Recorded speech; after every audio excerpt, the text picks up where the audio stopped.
क्या किसी अपराधी की हिम्मत इतनी बढ़ सकती है कि किसी सिटिंग चीफ मिनिस्टर को जान से मारने की धमकी दे दे? यूं तो वो एक मास्टर का लड़का था, मगर उसे बेहतरीन लाइफस्टाइल और बॉडी बिल्डिंग का जबरदस्त शौक था।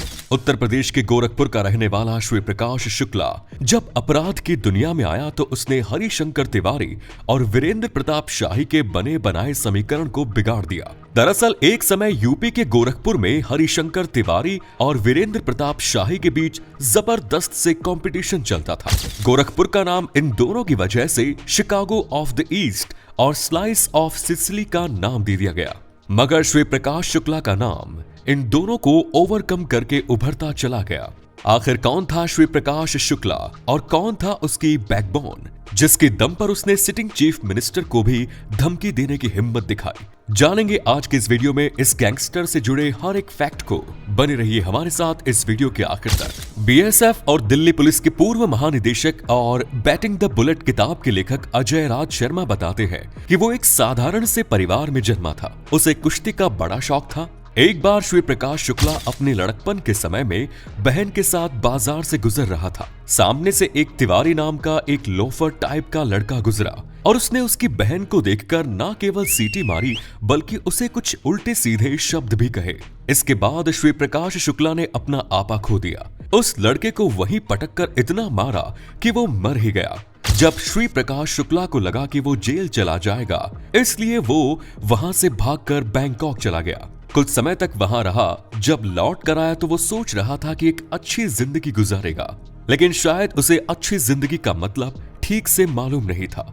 उसके मन में ये ललक थी कि वो अपराध की दुनिया में किसी ऐसे व्यक्ति से जुड़ जाए जिसके साथ रहकर वो बड़े लेवल पर पहुंच जाए।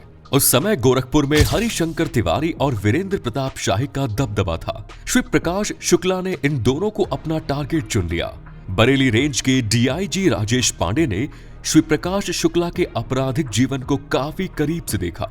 वो बताते हैं, जनवरी साल 1997 में लखनऊ के लाटूश इलाके में लॉटरी के बड़े व्यवसायी विवेक श्रीवास्तव को श्री प्रकाश शुक्ला ने शाम को 25 से 30 गोलियां मारकर मौत के घाट उतार दिया। काफी हंगामा हुआ। इसके ठीक 10 दिन बाद आलमबाग के टेढ़ी पुलिया एरिया में ट्रिपल मर्डर हो गया। इसके बाद 31 मार्च को स्कूल के बच्चों का रिजल्ट आना था। सुबह के 10 बजे स्कूल के 400 बच्चे और उनके पेरेंट्स के सामने उसने वीरेंद्र प्रताप शाही को बहुत ही बुरी तरह मारा। उसे ये कंफ्यूजन हो गया था कि दिल किस तरफ होता है, इसलिए उसने बाकायदा बॉडी को उलट पलट कर 5-5 गोलियां दोनों तरफ मारी। इसके बाद तो ये क्षेत्र में डर का दूसरा नाम बन गया। इसके बाद मई में लखनऊ के बहुत बड़े बिल्डर मिस्टर मूलराज अरोरा को उसने हजरतगंज में उनके ऑफिस में गन से पॉइंट पर किडनैप किया। फिर उनसे 2 करोड़ रुपए की फिरौती वसूली। इसके बाद 1 अगस्त 1997 को उत्तर प्रदेश की विधानसभा के पास दिलीप होटल में इसने 3 लोगों को गोली मार दी। विधानसभा से केवल 200 मीटर की दूरी पर मौजूद दिलीप होटल में इसने AK-47 से लगभग 100 राउंड फायर किए। गोलियों की तरह 8 विधानसभा के भीतर भी सुनी गई। लेकिन श्री प्रकाश शुक्ला का दुस्साहस यहाँ नहीं रुका। उसने तो बाकायदा उस समय के तत्कालीन यूपी के मुख्यमंत्री कल्याण सिंह की सुपारी ले ली और इसके लिए 5 करोड़ की भी ली। एक दिन कल्याण सिंह ने पुलिस अधिकारी अजय राज शर्मा को अपने पास बुलाया और उनसे कहा कि आप कल से एडीजी लाइन ऑर्डर का चार्ज ले लीजिए और किसी भी तरीके से श्री प्रकाश शुक्ला को न्यूट्रलाइज कीजिए। मिस्टर शर्मा सबसे पहले उनके सामने उनकी पसंद की टीम को दिए जाने की शर्त रखी, जिसे कल्याण सिंह ने मान लिया। इसके बाद एडमिनिस्ट्रेशन की तरफ से श्री प्रकाश शुक्ला की उल्टी गिनती शुरू हो गई। एसटीएफ का गठन किया गया, जिसमें सीओ हजरतगंज राजेश पांडे, एसएसपी लखनऊ अरुण कुमार को भी शामिल किया गया। कुल मिलाकर अजय राज शर्मा ने यूपी पुलिस कैडर से चुनिंदा कर्मचारियों को अपनी टीम में रखा। इन सभी की उम्र 35 साल से कम की थी। लेकिन एक समस्या ये थी कि एसटीएफ के पास श्री प्रकाश शुक्ला की कोई तस्वीर तक नहीं थी। फिर भी पुलिस टीम ने पूरी तैयारी की। ये तैयारी लीक से हटकर थी। उस समय मार्केट में टाटा के सुमो मॉडल की गाड़ियां नई आई थी।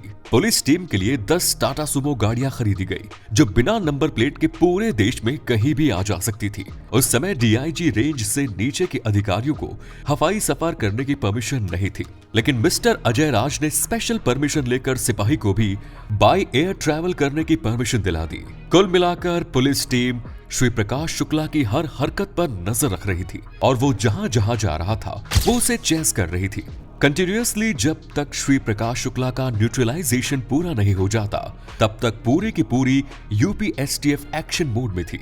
जब एसटीएफ के सामने पहली चुनौती थी किसी भी तरीके से श्री प्रकाश शुक्ला की पहचान निकालना। पुलिस को जानकारी मिली कि प्रकाश शुक्ला किसी शादी समारोह में आया हुआ था। पुलिस ने शादी समारोह के दौरान फोटोग्राफी और वीडियोग्राफी करने वाले व्यक्ति को उठा लिया।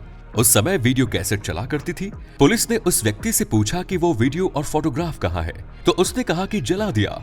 जब इसका कारण पूछा गया तो उसने बताया कि उसके पास पहले ही फोन आ गया था कि अगर एक भी फोटोग्राफ और वीडियो नजर आए तो गोली मार दी जाएगी। तो कुल मिलाकर श्री प्रकाश शुक्ला के डर से ही इसने शादी की वीडियोग्राफी और फोटोग्राफी की तमाम चीजों को जला दिया और पुलिस के हाथ खाली रह गए। इसके कुछ समय बाद श्री प्रकाश शुक्ला के बहनोई जो हजरतगंज में रहा करता था उसके हवाले से खबर आई कि वो उसके यहाँ कुछ देर के लिए किसी बर्थडे पार्टी में शामिल होने आया था। लेकिन जब पुलिस ने उनके बहनोई को उठाया और उनसे पूछताछ की तो उन्हें भी श्री प्रकाश शुक्ला की कोई तस्वीर नहीं मिली। लेकिन उसी समय किस्मत से वहां पर एक ऐसी लड़की सामने आई जिसने पुलिस को बताया कि 6 महीने पहले श्री प्रकाश शुक्ला उसके बर्थडे में शामिल हुआ था और उसकी फोटोग्राफ भी है। पुलिस ने उस लड़की से उस फोटोग्राफ को लिया और श्री प्रकाश शुक्ला की पहचान निकाल ली। हालांकि उनके परिवार वाले ये कह रहे थे कि अगर श्री प्रकाश शुक्ला को पता लग गया कि किसी ने उसकी तस्वीर पुलिस को दे दी है तो वो 24 घंटे के भीतर उन लोगों को मार देगा। श्री प्रकाश शुक्ला के रिश्तेदारों और बहनोई का साफ साफ कहना था कि वो किसी को भी अपना नहीं मानता, किसी को भी मारने से नहीं चूकता। तब पुलिस ने उन लोगों को आश्वासन दिया कि किसी की भी पहचान जाहिर नहीं हो पाएगी। इसके बाद पुलिस ने उस फोटो को कुछ इस तरीके से बनवाया कि श्री प्रकाश शुक्ला देखकर भी ना समझ पाए कि वो फोटो कहाँ की है। पुलिस ने इस फोटो को पासपोर्ट साइज में निकलवाया और प्रेस कॉन्फ्रेंस करके मीडिया को दे दिया। श्री प्रकाश शुक्ला छपास रोगी था। वो जानना चाहता था कि उसके बारे में अखबारों में क्या निकलता है, लेकिन जब उसकी फोटो निकाली गई तो वो हैरान रह गया। श्री प्रकाश शुक्ला टेक्नोलॉजी से अपडेट रहा करता था। जब वो पेजर के जरिए मैसेजेस सर्कुलेट किया करता था तो पुलिस उसे पेजर के जरिए ट्रेस करती थी। उस समय के लखनऊ के एसएसपी अरुण कुमार बताते हैं कि एक समय में उसके पास 14 सिम कार्ड हुआ करते थे।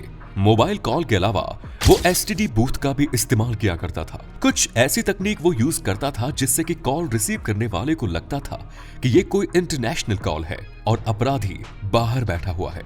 पुलिस ने इस मामले में आईआईटी से पढ़े हुए एक व्यक्ति की हेल्प ली। पुलिस ने श्री प्रकाश को कई बार ट्रैप करने की कोशिश की मगर वो पुलिस को चकमा देने में कामयाब रहा। एक बार पुलिस को ये जानकारी मिली कि श्री प्रकाश शुक्ला की लोकेशन दिल्ली में है और वो दिल्ली से बाई फ्लाइट लखनऊ आने की फिराक में है। पुलिस की टीमें सक्रिय हो गई और मोबाइल के जरिए उसकी लोकेशन को ट्रेस करने की कोशिश करने लगी। दरअसल उन दिनों श्री प्रकाश लखनऊ के होटल मालिक आरिफ को धमकाकर पैसे ऐंठने के मंसूबे बांध रहा था। उसने अपनी गर्लफ्रेंड को फोन मिलाया और उसे अपने लखनऊ आने के बारे में बताया, लेकिन जिस दिन उसे जाना था वो उस दिन फ्लाइट को पकड़ नहीं पाया। अब वो दूसरे दिन की फ्लाइट को पकड़कर लखनऊ जाना चाहता था। लखनऊ में वो अपने टारगेट को लगातार फोन कर रहा था।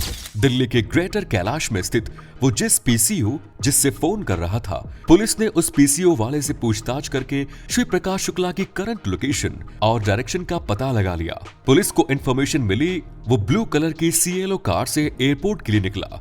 उसके साथ उसके 2 साथी अनुज प्रताप सिंह और सुधीर तिवारी भी थे।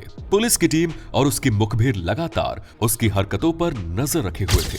वो उसकी कार का पीछा करने लगे और कुछ दूर जाकर उन्हें श्री प्रकाश शुक्ला की कार दिखाई दी।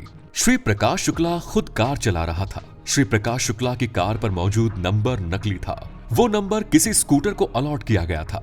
श्री प्रकाश की कार NH-24 से होती हुई जब इंदिरापुरम की तरफ बढ़ी तो उसे एहसास हो गया कि उसकी गाड़ी का पीछा किया जा रहा है।